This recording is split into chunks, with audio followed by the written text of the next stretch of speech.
कि आप जो हैं वो बहुत ही कट्टरवादी हैं, ये आपके ऊपर आरोप लगता है। मैं आपका एक शेर पढ़ के सुनाता हूं। ना बुजदिल की तरह, ये आपकी एक बाइट है बल्कि, ना बुजदिल की तरह तुम जिंदगी से हार कर मरना। अगर इस पे भी लोग ताली बजा रहे हैं। अगर मरना पड़े तो 4-6 को मार के मरना। गाइस अस्सलाम वालेकुम, मैं मोहम्मद आदिल लेकर आया हूं फिर से इमरान प्रतापगढ़ी का वायरल वीडियो, जो कि TV9 के शो में सवाल जवाब हुए हैं इमरान प्रतापगढ़ी जी से।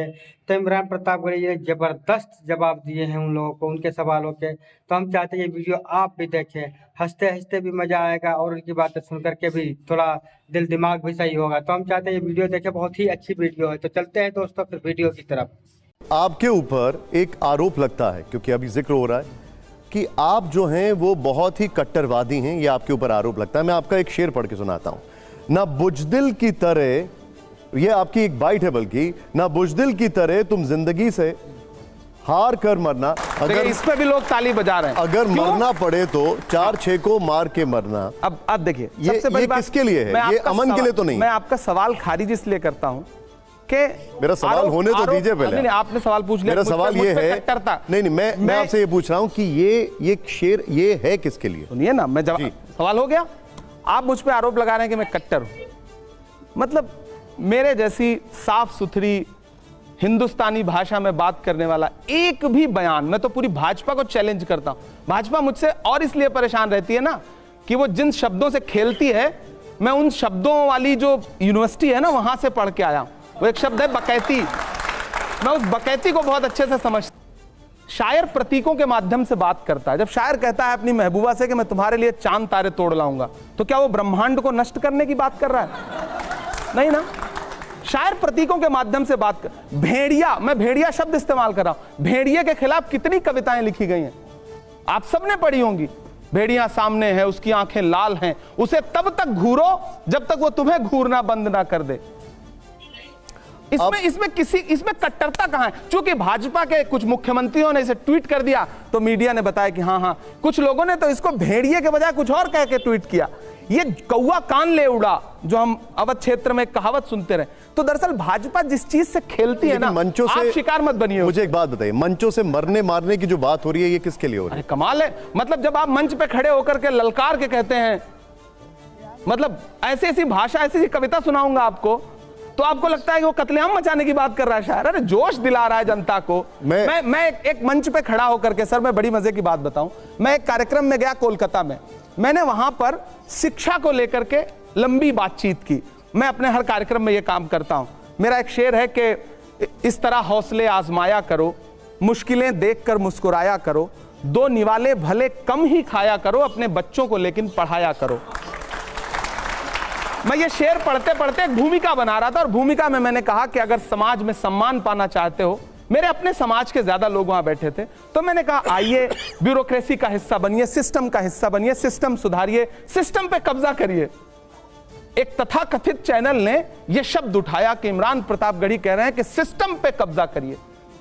अब जब हम कहते हैं कि दिल्ली की सत्ता पे कब्जा करो, कोई नेता ये कहता है, तो भैया वो राजनीतिक रूप से सक्षम होने की बात कर रहा है, लेकिन मीडिया इसको एक नया नैरेटिव दे देगा और लोग उसके खेल में फंस जाते हैं। आपने एक बड़ी अच्छी बात बोली यहां पर कि सिस्टम का हिस्सा बनिए, ब्यूरोक्रेसी का हिस्सा बनिए, लेकिन फिर आपके कुछ ऐसे शेर आते हैं या कुछ आपके ऐसे शब्द आते हैं, अभी आपने बकैती का जिक्र किया, उसको लेकर फिर बहुत बड़े सवाल खड़े होते हैं। मैं आपको सुनाता हूं। ऐसा नहीं होगा, कभी ऐसा नहीं होगा, कभी ईमान का कुरान का सौदा नहीं होगा, हमें तो कत्ल कर दो शौक से मंजूर है, लेकिन शरीयत के किसी मुद्दे पर समझौता नहीं होगा।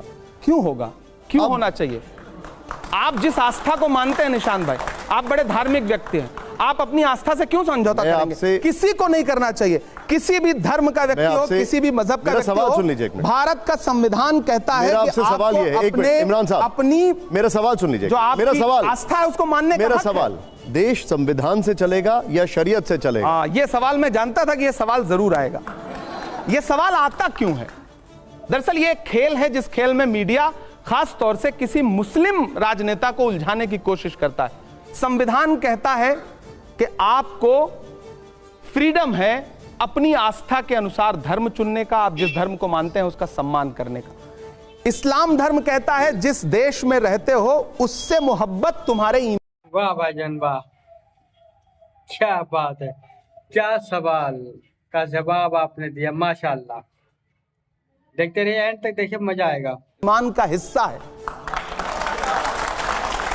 यह सवाल क्यों आता है कि आपको देश ज्यादा पसंद है या इस्लाम पसंद है, या देश ज्यादा लेकिन पसंद है या संविधान कुरान तो धर्म पसंद के है? आधार पर नहीं मुझसे कहता अगर है। कोई मुझे पूछे कि आपके वालिद संविधान आपको में लिखा है पसंद है या आपकी धर्मनिरपेक्षता माँ के आपको- बारे में। आपकी माँ आपको नहीं, संविधान में धर्मनिरपेक्षता लिखा है तो धर्मनिरपेक्ष, मैं आप मेरे सामने अभी पूजा करिए, भजन गाइए, मैं आपका सम्मान करूंगा। मैं नमाज पढ़ूं, मैं कुरान की आयत पढ़ूं, आप मेरा सम्मान करिए। धर्मनिरपेक्षता का मतलब यह है, धर्मनिरपेक्षता का मतलब यह नहीं है, गलत तरीके से व्याख्यायित किया गया। सेकुलरिज्म का मतलब यह नहीं कि आप मेरा धर्म मानने लगे, मैं आपका धर्म मानने लगूं। हम दोनों एक दूसरे के धर्म का सम्मान करें, यह है सेकुलरिज्म। अमित शाह जी ने भी सदन के अंदर बोला, बीजेपी कहती है कि शरीयत को मानना है तो पूरा माना जाए, मुसलमान सेविंग्स अकाउंट ना खोलें, लोन ना लें, बैंक में नौकरी ना करें। वो कहते हैं कि शरीयत के क्रिमिनल लॉ को भी माने, चोरी करने पर हाथ काट दें, बलात्कार पर सिर कलम कर दें। गृह मंत्री महोदय से कहना चाहता हूं कि आप संविधान को मानते हैं तो पूरा माने, आधा अधूरा मत माने।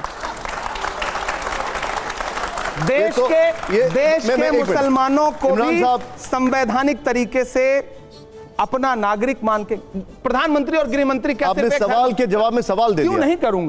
क्यों नहीं करूंगा सवाल के जवाब में। लेकिन अगर ये फैक्ट है तो उसके बारे में क्या कहेंगे? मेरा सवाल है कि क्या देश का प्रधानमंत्री एक धर्म का होता है या सबका होता है?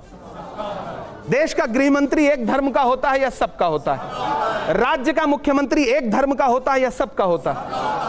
आपको प्रधानमंत्री जी, गृह मंत्री जी, कुछ राज्यों के मुख्यमंत्री सब धर्मों के लगते हैं, सब धर्मों के लिए समानता की बात करते हैं। मेरा सवाल है, करते हैं? देखिए ये बात वो एक मिनट इमरान साहब, एक साहब, कभी उनसे पलट के पूछते हैं, आप गृह मंत्री जी से पूछते हैं कि जब आप खड़े होकर के आपका एक मुख्यमंत्री असम का जिस तरह की, लेकिन वो ये भी पूछते हैं कि पर्सनल लॉ सिर्फ मुसलमानों का क्यों? नहीं, हम कह रहे हैं वो उन्हीं, हिंदू कोड बिल नहीं है इस देश में सिखों के लिए अलग से, लेकिन उसके लिए कहा जाता है कि कांग्रेस ने उसको ऐसा बनाया कि उसमें कोई भी स्पेशल अधिकार नहीं मिलता। मीठा मीठा गप, कड़वा कड़वा थू, कुछ भी हो आप बाकी जाके कांग्रेस पे यार, क्योंकि आपको मुसलमानों के कंधे पे बंदूक रख के वोट मांगना है, इसलिए आपको मुसलमानों को टारगेट करना है। मुझे पता है आप मस्जिदों के नीचे भगवान नहीं ढूंढ रहे हैं, आप वोट बैंक ढूंढ रहे हैं, इसलिए आपको बुरा कहना है। ठीक है, कहिए, धीरे धीरे जनता समझदार होगी। और जब देखिए सच बात है, मोहब्बत की सदाएं देना और मोहब्बत के लिए लोगों को एकजुट करना थोड़ा मुश्किल काम है। नफरत के लिए आप किसी चौराहे पे खड़े हो जाइए, किसी भी धर्म के हों, आप अपने धर्म का नारा लगाना शुरू कर दीजिए, आएं बाएं बकने लगिए, 100 लोग खड़े हो जाएंगे, 1000 लोग खड़े हो जाएंगे, और आप खड़े होकर के मोहब्बत की बात करना शुरू करिए, लोग कहेंगे पागल है क्या यार ये। अच्छा इमरान साहब, इस दौर में मोहब्बत की बात कर रहा है, नादान हो, इस दौर में क्या ढूंढ रहे हो तुम? जहर की शीशी में दवा ढूंढ रहे हो। इमरान साहब, अगला शेर नहीं मिसरा सुना रहा हूं और आप इसको पूरा मुकम्मल करिएगा। ये बताइए कि कवि का इशारा किस तरफ है जब आप लिखते हैं कि गोबर को कोहिनूर बताने में रह गए? मैं संबित पात्रा की तरफ मेरा इशारा है।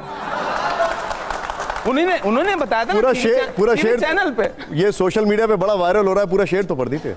नहीं मतलब अब उन पर बस एक ही मिसरा याद रखने का मन करता है, उसके बाद भुला दिया मैंने, क्योंकि बाद में मुझे समझ में आया कि मैं थोड़ा मैच्योर हो गया हूँ।